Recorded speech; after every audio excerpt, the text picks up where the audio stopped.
एक ऐसी चीज है जो हर सच को छुपा लेती है, लेकिन कुछ सच अंधेरे में और भी ज्यादा खतरनाक हो जाते हैं। आज की कहानी है एक ऐसी हवेली की जो अब इस दुनिया में मौजूद नहीं है, लेकिन कहते हैं उसकी आवाजें आज भी सुनाई देती हैं। अगर आप ये कहानी रात में सुन रहे हैं तो एक बार अपने कमरे का दरवाजा जरूर चेक कर लीजिए। बारिश की तेज आवाज पूरे जंगल में गूंज रही थी। सड़क पर दूर दूर तक कोई नहीं था। रोहन, जो एक ट्रैवल ब्लॉगर था, अपनी कार से पहाड़ी रास्तों से गुजर रहा था, लेकिन तभी उसकी कार अचानक बंद हो गई। उसने कई बार कार स्टार्ट करने की कोशिश की, लेकिन इंजन जैसे मर चुका था। मोबाइल में नेटवर्क नहीं था। चारों तरफ सिर्फ अंधेरा, बारिश और सन्नाटा। तभी बिजली चमकी और उसी एक पल में रोहन को सड़क के किनारे एक पुरानी हवेली दिखाई दी। वो हवेली इतनी पुरानी थी जैसे सालों से वहां कोई गया ही ना हो। टूटी खिड़कियां, जंग लगा गेट और दीवारों पर उगी काली बेलें। लेकिन उस वक्त रोहन के पास और कोई रास्ता नहीं था। वो धीरे धीरे हवेली के अंदर गया। मुख्य दरवाजा आधा खुला हुआ था और जैसे ही उसने उसे धक्का दिया, दरवाजा अपने आप चरमराता हुआ खुल गया। अंदर पूरा अंधेरा था, लेकिन ऐसा लग रहा था जैसे कोई उसे देख रहा हो। तभी अंदर से एक बूढ़े आदमी की आवाज आई। उस आदमी ने खुद को हवेली का चौकीदार बताया। उसने रोहन को रात भर रुकने की इजाजत दे दी, लेकिन जाते जाते उसने एक बात कही, ऊपर वाला कमरा नंबर 13 कभी मत खोलना। यह सुनकर रोहन हल्का सा हंसा। उसे लगा बूढ़ा आदमी शायद उसे डराने की कोशिश कर रहा है, लेकिन उस रात कुछ ऐसा होने वाला था जो उसकी जिंदगी हमेशा के लिए बदल देता। रात के ठीक 12 बजे रोहन की आंख अचानक खुल गई। कमरे के बाहर किसी के चलने की आवाज आ रही थी, धीरे, टक टक टक, जैसे कोई नंगे पैर लकड़ी के फर्श पर चल रहा हो।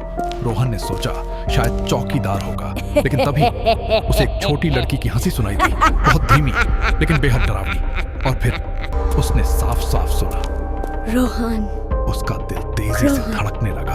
उस हवेली में उसका नाम कोई नहीं जानता था, फिर भी किसी ने उसे नाम लेकर बुलाया था। डर के बावजूद रोहन कमरे से बाहर निकला। ऊपर जाने वाली सीढ़ियों के पास अंधेरा था, लेकिन ऊपर से वही हंसी लगातार सुनाई दे रही थी। एक अजीब खिंचाव उसे ऊपर बुला रहा था और धीरे धीरे वो सीढ़ियां चढ़ने लगा। ऊपर एक लंबा गलियारा था। गलियारे के आखिर में एक दरवाजा था जिस पर लिखा था 13, कमरा नंबर 13। दरवाजा थोड़ा खुला हुआ था और अंदर से ठंडी हवा बाहर आ रही थी। रोहन के हाथ कांप रहे थे, लेकिन ना जाने क्यों उसने दरवाजा खोल दिया। कमरे के अंदर घुप अंधेरा था। दीवारों पर अजीब निशान बने हुए थे। पुराने खिलौने जमीन पर पड़े थे और कमरे के बीचों बीच एक टूटी हुई गुड़िया रखी थी। तभी दरवाजा अपने आप बंद हो गया। कमरे का तापमान अचानक बहुत ठंडा हो गया और फिर रोहन ने महसूस किया कि कमरे में वो अकेला नहीं है। धीरे धीरे उसने पीछे मुड़कर देखा और उसके सामने एक छोटी लड़की खड़ी थी। सफेद कपड़े, बिखरे हुए बाल और पूरी तरह काली आंखें। उसके चेहरे पर एक अजीब मुस्कान थी। लड़की ने धीरे से कहा, तुम भी मुझे छोड़ के चले जाओगे? रोहन डर से जड़ हो चुका था। तभी कमरे की दीवारों पर अचानक हाथों के निशान बनने लगे, जैसे कोई अंदर से बाहर निकलने की कोशिश कर रहा हो। लड़की की आवाज अब बदल चुकी थी। वो रो नहीं रही थी, अब वो गुस्से में थी।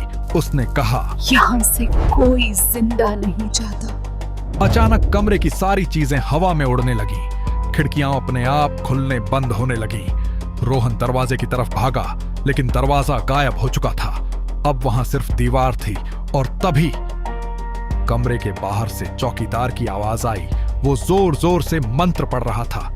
कुछ सेकंड बाद दरवाजा अचानक वापस दिखाई दिया। रोहन तुरंत बाहर भागा। नीचे आते ही चौकीदार रोने लगा। उसने बताया वो लड़की उसकी बेटी थी।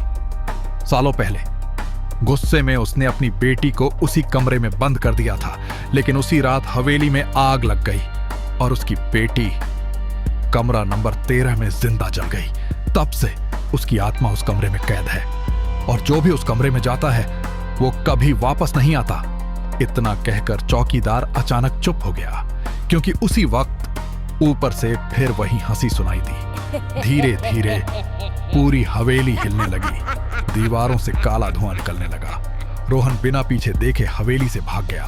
बारिश अब भी हो रही थी, लेकिन जब उसने कुछ दूर जाकर पीछे मुड़कर देखा तो वहां कुछ भी नहीं था। ना हवेली, ना चौकीदार, ना कोई गेट, जैसे वहां कभी कुछ था ही नहीं। अगली सुबह रोहन पास के गांव पहुंचा और जब उसने गांव वालों को उस हवेली के बारे में बताया तो उनके चेहरे का रंग उड़ गया। उन्होंने कहा, वो हवेली तो 20 साल पहले जलकर खत्म हो चुकी है और उसमें एक चौकीदार और उसकी बेटी मारे गए थे।